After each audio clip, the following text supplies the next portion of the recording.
Ngasigi episode ase haudrangay ki mangoinana mayamda karigumba wafam kharada nungsinjagi madudi channel asina leptana hapcharakliba wari sing asigi music sponsor tawbirakpa ibung Arun Piano bo hainingai leitana thagachari ibung asigi su Sendol Record haina channel ama leijabani channel adubusu mayamna nungsibiduna support tawbiyu amadi aikhogi description da channel adugi link hapcharamge subscribe tawsibiramu matung tarakpa channel aduda thagalakpa video khudingmak mayamna support tawbiyo haina haijari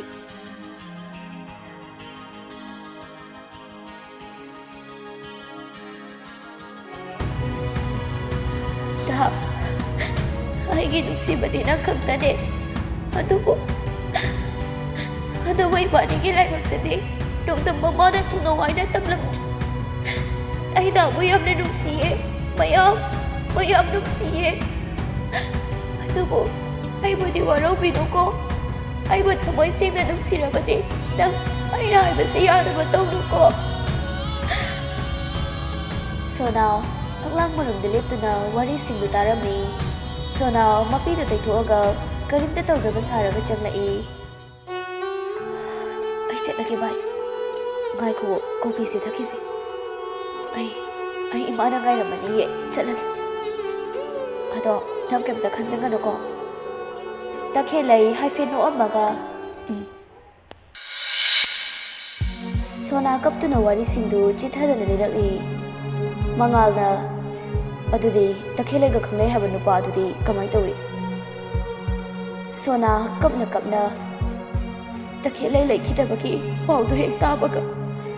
imanabadusu masa matanta suicide tawduna makoi anima aikoi mayamu thadokduna chatkre sar takhelai gi misi asibu laina lawbigan athoba matamda kengba bu phabiduna mahaki chapchaba action lokhatpi sida sunate uhaidaba tahaidaba kaya sutarakhini tingtha kholna kapliba kaya singsigi mairini nongma gi hengalakhini nupi sing phantana lawbiba aduga mache machani haina khanba ngamdaba sadagi suhena tolaba makhoi singi ahakpe action lokhatpiyo sir pungsu thengjilai mangal tawgadaba thabak singdu tawba loirakpada pumam hikmamle yumlom dhalakpada mapi rachelaga yam thawai nungaitana changlai ranina achauba kaidongnaba yaurage kem tawdima hai nangbu nahan khega iman manadene he kaidauba yaurage ne nangbo kem tawdi aisa ka saningdre ngasidi asi hairamlaga mangal masado yam sona walda nga thaduna magi roomda changki ranina karino ne asina tawresibo ahan jauna mama kaidauba yaurage ne khangzade mapa lawdana ne isa sune sono chudorabra kaidum tawri sono chubai hamanaduri hai nangni ngang sakpadane sumaina mi koselaga ngangbase tawnu haibasi suya yadene ko o chumdro kari tawrino ada karimta haibasu nate tu nacha nupa dusu chaksa ningdre kaina hairamlaga changkhadaine hoine nacha do saklama moye adugi oiramni nangna marolama ngangbada kari hairino khangdemni Rani isau langna langlen tabran he nangbo au tare ma lising la khe kongna jadi ade ba aikoi mungda leidiba mising se mana se ta thiba nga toina leidana ba wa dori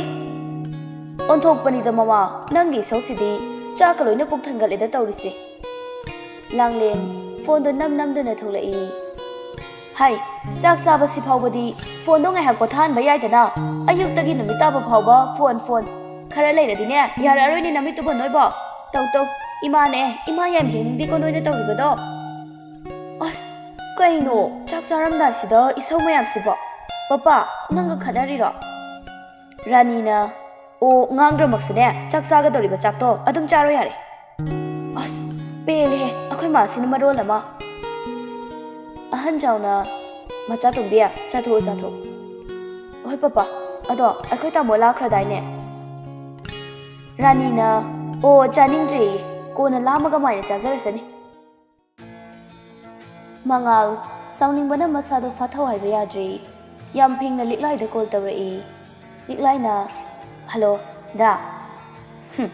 Karigi da, Korkanomta, Tanning de. Eh, da, Kato Yaurage. I know Korkado have a drop, Dado Korkano. Asenki Koran Hiro. Korkano. Asenki, Dakura no Hiro da. No, Nangasi Egi Kupaksa, so then a jar and I work it over. That's a Kora no high. Aduga Musu, Kora, Harasu, and Musauri. Nang come we go. Nang Aina sound of a tabacam the Toromoy. Eh, I work it over again. Masai, Nang Haina Balaido, Kanaki Muno. Ha, Hay Magna, with the Fagalago, look up on the Tanzio. Kananoba, Hiroyam Tuna. Ngai Kuba, da, Aina Harisita Kuba. Yam Tunaro, Natradina, Nangsukana, the Jaro, and a simple is Sarah Harsi. I put me right like a top of the lake, the boy, the go, pull up seminary Kamuna. Nativa, I know I sent the dark heaven in Amba. I didn't have Palapadu, Fagi in a Kaluban. I do go Fagi the key, in a book of Jayla at the door to Riena. Lick like Makol Karakalapna. Pari, Nang I have a sitar, the Benatra. Mangal, Masada Fatara Pai. Kaino. I know what the Yadri happening. Aduna Raba, Masinu Parungi, Halsi Lacrido. Adudina, Ichamsam the Sakang my Kanaba, some Ichamcham the Lapani.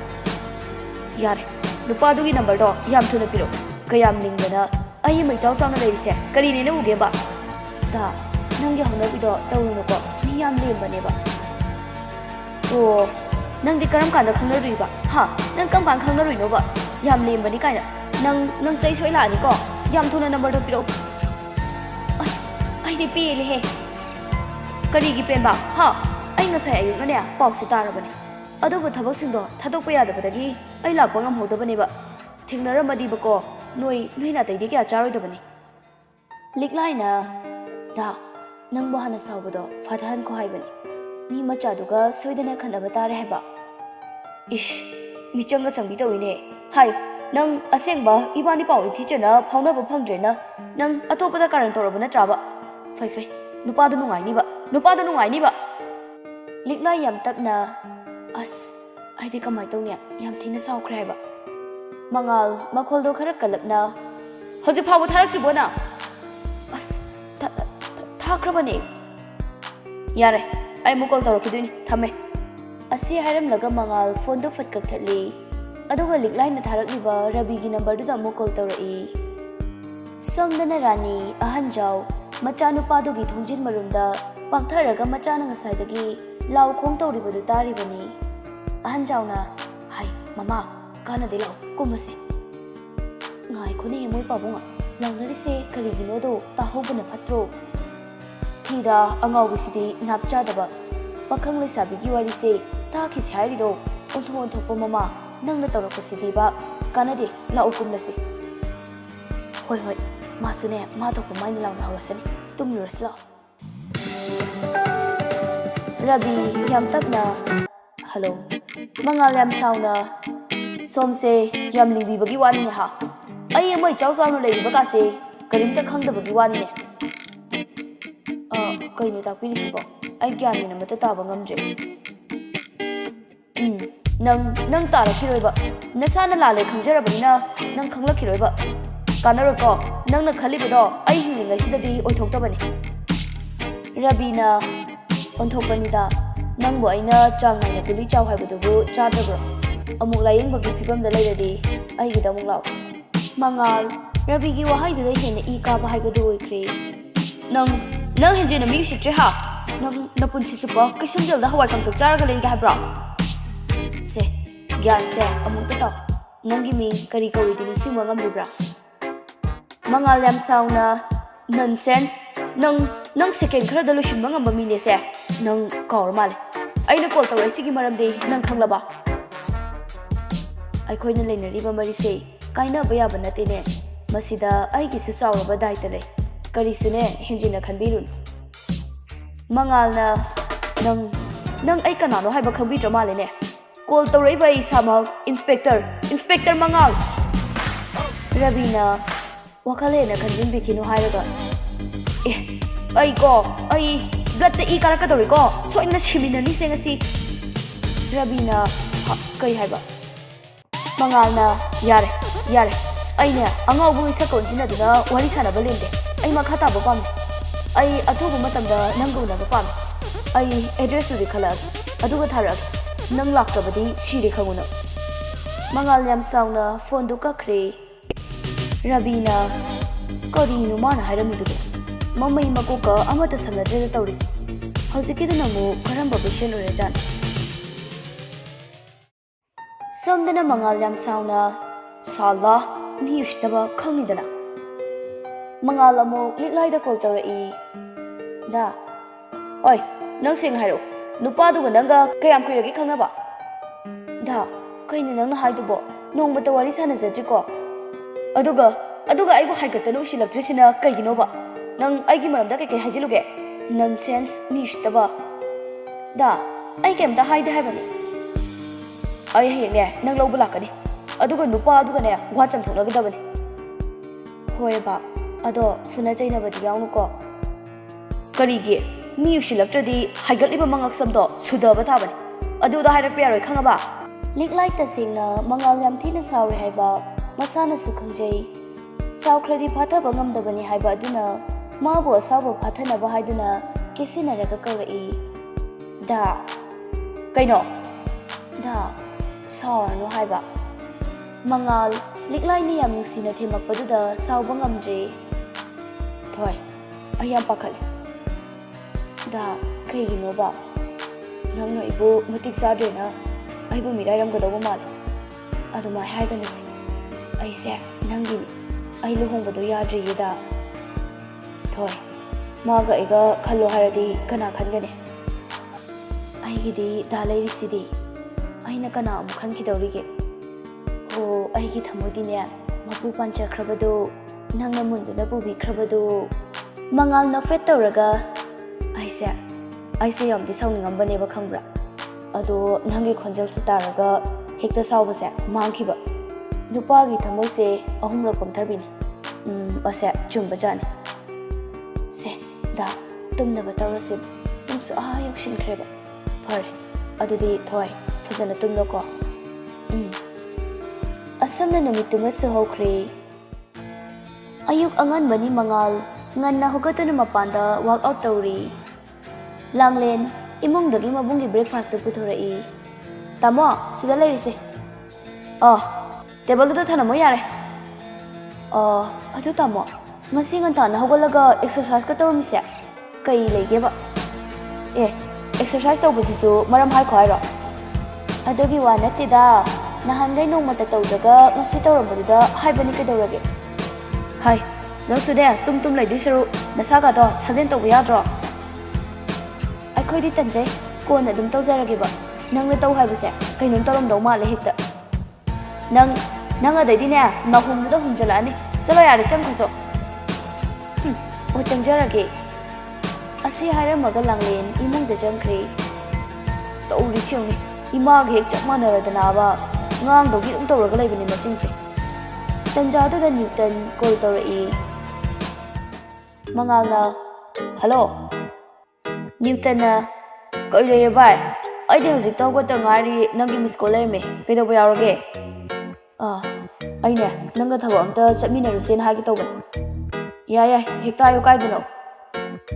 tera gi dalai bane beauty salon do amta chalu sa gi tawbani ba kai no aisibo ya drene bai nangbo nupa na sakthi jalakpa haise nupi ne yarakta bagi chance wangine hairstyle sa anaubo makake aduga moigi kari facial haibra adusu tawraki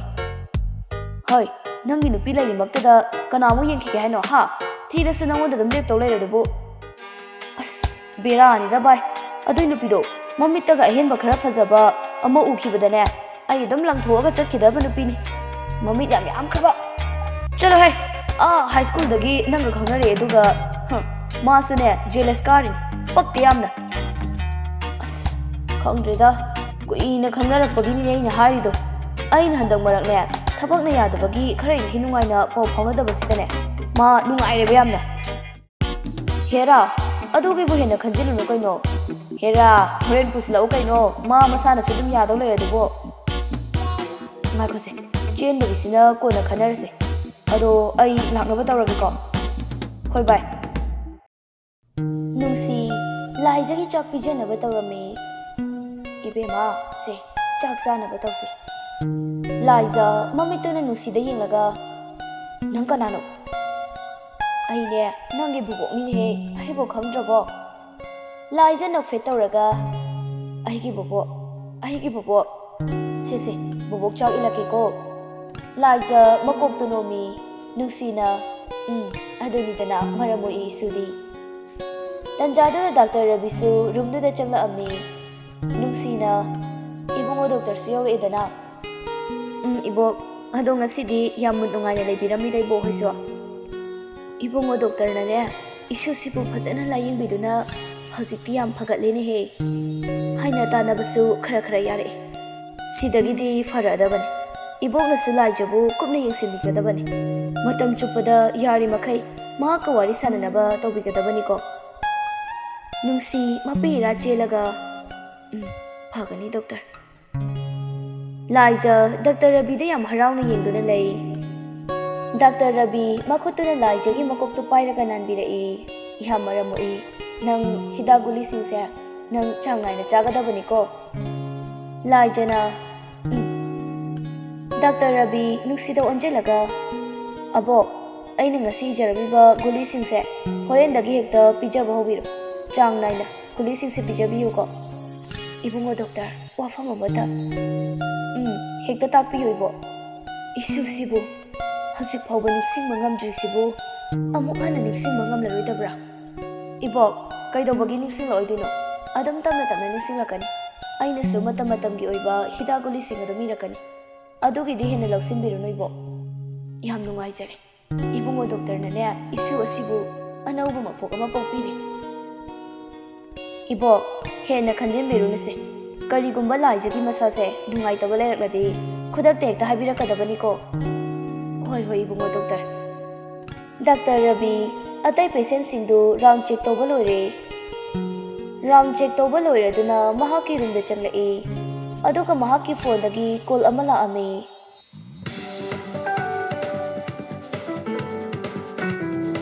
Ravi ꯐꯣꯟꯗꯨ ꯂꯧꯊꯣꯛꯑꯒ ꯌꯦꯡꯉꯤ ꯁꯤꯗꯤ ꯉꯔꯥꯡꯒꯤ ꯄꯦꯁꯦꯟꯗꯨꯅꯤꯅꯦ ꯔꯕꯤ ꯐꯣꯟꯗꯨ ꯐꯠ ꯄꯥꯏꯈꯠꯂꯒ hello ꯃꯉꯥꯜꯅ ꯑꯩ ꯈꯪꯕꯤꯔꯕ ꯅꯠꯇ꯭ꯔꯣ ꯈꯪꯖꯩ ꯉꯔꯥꯡꯒꯤ ꯄꯦꯁꯦꯟꯗꯨ ꯅꯠꯇ꯭ꯔꯣ ꯃꯉꯥꯜ ꯔꯕꯤꯒꯤ ꯋꯥꯍꯩꯗꯨꯗ ꯏ ꯀꯥꯈ꯭ꯔꯕꯅꯤ ꯑꯗꯨꯕꯨ ꯐꯥꯊꯔꯒ ꯈꯨꯝꯂꯛꯏ ꯑꯣꯏꯅꯤꯡꯕ ꯑꯣꯏꯔꯣ ꯄꯦꯁꯦꯟ ꯍꯥꯏꯒꯦꯔꯥ ꯅꯠꯇꯦ ꯍꯥꯏꯒꯦꯔꯥ ꯑꯩꯗꯤ ꯉꯁꯤ ꯏꯕꯥꯅꯤ ꯎꯅꯕ ꯄꯥꯝꯃꯤ ꯀꯔꯤ ꯃꯔꯝꯒꯤ ꯑꯣꯏꯔꯕꯅꯣ ꯌꯧꯔꯀꯥꯟꯗ ꯈꯪꯂꯛꯑꯅꯤꯗꯨꯗꯤ ꯍꯣꯔꯦꯟ ꯅꯨꯡꯊꯤꯜꯒꯤ ꯄꯨꯡ 3 ꯆꯞ ꯆꯥꯅ ꯀꯨꯝꯕꯤꯔꯩ ꯒꯥꯔꯗꯦꯟꯗ ꯍꯦꯛ ꯂꯥꯛꯇ꯭ꯔꯕ ꯑꯩ ꯐꯠꯇꯦ ꯍꯥꯏꯅꯤ ꯑꯩ ꯊꯝꯃꯦ ꯑꯁꯤ ꯍꯥꯏꯔꯝꯂꯒ ꯃꯉꯥꯜ ꯐꯣꯟꯗꯨ ꯀꯛꯈ꯭ꯔꯦ ꯀꯔꯤꯅꯣ ꯇꯧꯔꯤꯕ ꯃꯌꯥꯝꯁꯤꯕꯣ ꯑꯅꯥꯕ ꯎꯅꯕꯁꯤꯁꯨ ꯒꯥꯔꯗꯦꯟꯗ ꯎꯅꯔꯕ ꯇꯧꯔꯤꯁꯤꯕꯣ